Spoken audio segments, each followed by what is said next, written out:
1988年8月28號，喺西德溫夫提空軍基地舉行嘅飛行表演之中，意大利空軍特技隊執行咗一個稱為穿心嘅高難度特技動作。一架飛機獨自穿越由其他數架飛機組成嘅心形圖案。然而喺表演之中，3架飛機不幸地喺空中相撞，失去控制，導致一架飛機墜毀喺跑道。飛機機身同埋燃料好似火球咁樣高速衝向現場觀眾席。呢次空難造成70人喪生，包括3名飛行員，以及1500人受傷，成為當時導致最多人傷亡嘅空中表演事故。空難嘅原因主要係飛行隊中一名飛行員錯誤地提前完成動作，導致3架飛機喺穿越心形底部嘅時候發生碰撞。墜毀嘅飛機同埋燃油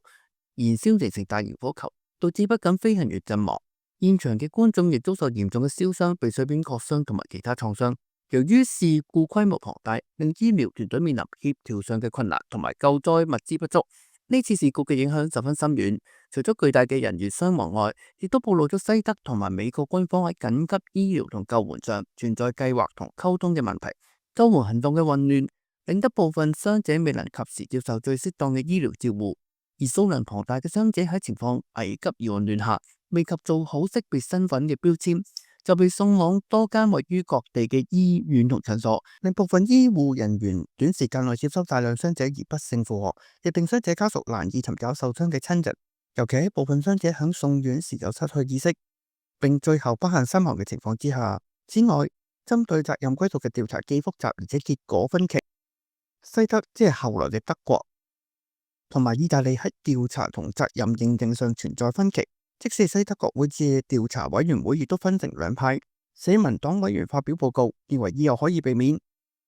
而基民盟、基社盟同埋自由民主黨就另行發表報告，主張係意大利嘅軍機機師喺意外發生嘅時候失去意識，意外成因屬於不可抗力因素。最後根據北約相關規例判定，以意大利當局負主要責任告終。呢件事件促使德國暫時禁止所有空中表演，並喺後來加強咗空中表演嘅安全規範同埋醫療應急準備。30多年之後，對罹難者嘅追思同埋紀念仍然持續，並且提醒大家公眾安全同埋危機應對嘅重要性。